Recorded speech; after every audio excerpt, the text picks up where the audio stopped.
Wan Cina sama juga nak unboxing rim yang paling best.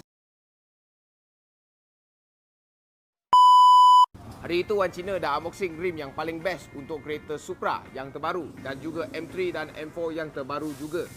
Kali ini Wan Cina sama juga nak unboxing rim yang paling best, tapi kali ini versi untuk kereta Audi, Volkswagen dan Mercedes yang pakai 4 biji sama, ataupun lain-lain yang 112 PCD pakai 4 biji sama.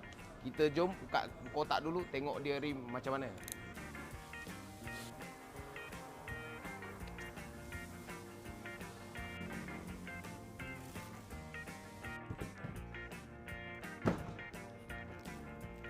So okay guys, inilah rupa rim dia, Yokohama Advance GT yang kita unboxing hari ini. Okay, inilah rim yang legend lah. Memang semua orang dah tahu Advance GT 5 spoke. Sangat simple, senang cuci dan juga lepas brake caliper guys.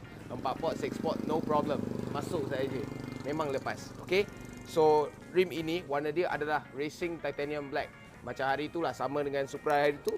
Tetapi hari ini, kali ini dia 19 inci untuk kereta Audi Volkswagen lah. Okay, sama juga ada anti-slip guys, anti-slip, dan juga production dia adalah 2023 yang terbaru lah sekarang. 2024 belum sampai lagi. Nak lama tunggu lagi. Okey, kita timbang dulu berat dia berapa dalam. So sebelum kita timbang, ini adalah rim forge guys, paling ringan, paling kukuh. Okey, plastik ni kita tak nak buka lah, tapi plastik ni pun tak berat pun. Okey, nampak? 19 inci. Untuk forge rim ini, dia adalah 9.55 kilo sahaja. Memang sangat ringan gila. Okey, so pada masa yang sama, ringan yang macam tadi Wan Cina cakap, memang paling kukuh sekali. Rim ni tahan langgar. Masuk track ke macam mana, semua memang sangat sesuai. Performance apa semua memang pun sama juga. Okey, so itu sahaja untuk video kali ini. Kalau korang suka video kali ini, tolong like, share dan komen dekat bawah apa yang korang nak tengok seterusnya. Macam biasa, cari rim, cari Wan Cina. Thank you guys.